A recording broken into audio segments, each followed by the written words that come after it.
Hi everyone, আমাদের ভিতরে অনেকেই আছে যারা আমরা একই ডিভাইসে অনেক দিন ধরে ফেসবুক মেসেঞ্জার চালাতে চালাতে আমাদের সেই ফেসবুক মেসেঞ্জারের পাসওয়ার্ডটি কিন্তু আমরা ভুলে যাই। সেই পাসওয়ার্ডটি কিভাবে আমরা ফেসবুক থেকে দেখে নিতে পারবো সেটা নিয়ে আজকে আমাদের এই ভিডিও। সো সেটা শিখতে হলে এই ভিডিওটা সম্পূর্ণ দেখতে হবে। চলুন আমরা ভিডিওটি শুরু করি। ফেসবুক মেসেঞ্জারের পাসওয়ার্ড দেখার জন্য আমরা সরাসরি সেটিংস অপশনে চলে যাব। সেটিংসে আসার পর আমরা নিচে একটু স্ক্রল করে এখানে দেখতে পাবো প্রাইভেসি। আমরা এই প্রাইভেসিতে ক্লিক করব। তারপরে নিচে দেখুন একটা অপশন রয়েছে অ্যাডভান্স, আমরা এখানে একটা ক্লিক করব। তারপরে এখানে দেখুন আরেকটা অপশন রয়েছে অটোফিল সার্ভিস ফ্রম গুগল, এখানে আমরা একটা ক্লিক করব। তারপরে নিচে দেখুন একটা অপশন রয়েছে পাসওয়ার্ড, আমরা এই পাসওয়ার্ডে ক্লিক করব।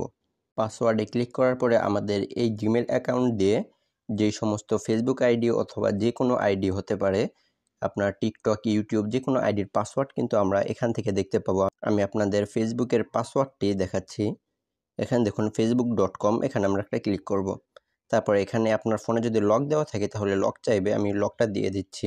আমার এই ফোনটিতে একাধিক ফেসবুক অ্যাকাউন্ট লগ ইন করা আছে, এজন্য অনেকগুলো ফেসবুক অ্যাকাউন্ট শো করছে। আপনারা এখানে দেখুন এই যে উপরে আমার নাম্বার, তারপরে কিন্তু নিচের ডট ডট রয়েছে, অর্থাৎ এটা আমার পাসওয়ার্ড। আমি যদি চোখের এই আইকনটিতে একটা ক্লিক করি তাহলে আমার এই পাসওয়ার্ডটি কিন্তু এখান থেকে দেখা যাবে। আমাদের এই ভিডিওটি কেমন লাগলো লাইক কমেন্ট করে জানিয়ে দিবেন, আর এরকম ভিডিও পেতে আমাদের চ্যানেলটি সাবস্ক্রাইব করে আমাদের পাশেই থাকবেন।